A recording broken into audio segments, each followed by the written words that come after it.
সুপ্রিয় বয়স, আমি দাঁড়িয়ে আছি যে কটিকারা ঘাট, নৌকা ঘাট।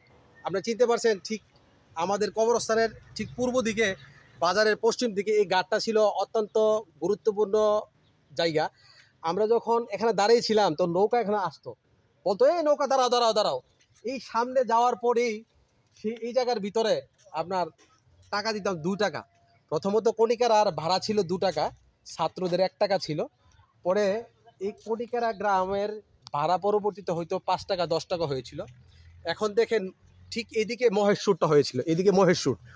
এটা হলো অত্যন্ত বৃহত্তম একটা রুট হয়েছে, যেটা ভারতের সাথে কানেক্টিভিটি, এবং ঢাকার দিকে এদিকে কুমিল্লা চলে যায়। এই রাস্তাটা হওয়ার পরে দেখেন নৌকা এখন আগের মতো নেই, এখন নৌকা পাবেনই না। যে নৌকাগুলো দাঁড়িয়ে আছে এগুলো হলো আগে যে ড্রেজারের নৌকাগুলো দাঁড়িয়ে আছে। আপনার কি মনে পড়ে যখন এই তিতাসের নদী দিয়ে যখন নৌকা আসতো, অনেক মানুষ এখানে দাঁড়িয়ে থাকতো, আবার নৌকা আসতো, ঠিক আধা ঘন্টা পর পর নৌকা ছাড়তো। আপনার কি খেয়াল আছে? এখন যারা প্রবাসে আছেন, যারা বিদেশে অন্যান্য চাকরিজীবী আছেন, এই জায়গাটা অনেকই চিনে। আমরা সামনে যাচ্ছি, দেখেন এই বাজারের কনিকারা বাজারের ঠিক উত্তর পশ্চিম দিকে এটা ছিল আমাদের ঘাট। এখানে ছিল টাকা নেওয়ার জন্য। আপনি যখন আসতেন তখন 2 টাকা ভাঙতি দিত, 10 টাকা দিত, আবার সে 8 টাকা ফেরত দিত। এখন আর 8 টাকা 10 টাকা 2 টাকার নৌকা নেই, আপনি ইচ্ছা করলে নৌকা পাবেন না। দেখেন এগুলো হলো ড্রেজারের নৌকা, ঠিক আছে, দেখতে পাচ্ছেন ড্রেজারের। ঠিক এই জায়গাটা ছিল কোলাহল জায়গা। আপনি দেখতে পাচ্ছেন কি ছায়াযুক্ত, মানুষজন এখানে আসতো, বন্যা ছিল এখানে লাগতো।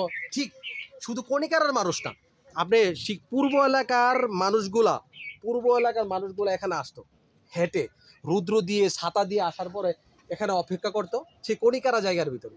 ঠিক আধা ঘন্টা পর পর নৌকা ছাড়তো, এবং বর্ষা হলে শিবপুরের নৌকাটা কনিকারা থেকে ঠিক চলে যেত শিবপুরে নবীনগর। এইখানেই আপনার বাজারে এই জায়গার ভিতরেই আপনার শিবপুরের নৌকাটা লাগাইতো। শিবপুরের নৌকাটা যাওয়া নিষেধ ছিল নবীনগর, আপনি পূর্ব এলাকায় যেতে পারবেন। এই ছিল কোলাহল জায়গা। আপনি দেখেন এখানে কি দুদু জায়গা, আর কোনো নৌকা নাই। আমার পিছনে যে নৌকা দেখতে পাচ্ছেন এইটি হলো ড্রেজারের নৌকা। সুতরাং আপনি ইচ্ছা করলে এখন নৌকার যেই প্রচলন এগুলা বিলুপ্ত হয়ে যাচ্ছে। আমি 2 টাকা ভাড়া দিয়ে নবীনগর গিয়েছিলাম, এখন 2 টাকা ভাড়া নাই। এখন আপনি যাবেন রিক্সা দিয়ে 20 টাকা 30 টাকা, আর সে গাড়ি দিয়ে 10 টাকা দিয়ে সে নবীনগর যাবেন। উন্নত হয়েছে কিন্তু নৌকা নাই। মাতৃভূমি এই নদীমাতৃক দেশে নৌকার অভাব।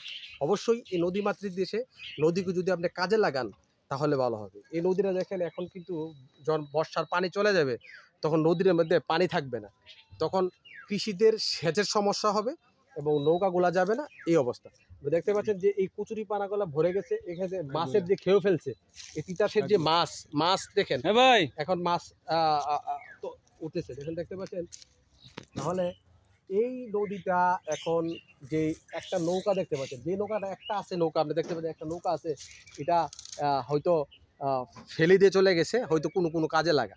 তো আমি এটা স্মৃতিচরণ করলাম আপনাদের সাথে, কারণ এই গ্রামের যে নৌকাটা আসতো 2 টাকা ভাড়া দিয়ে আমরা যেতাম।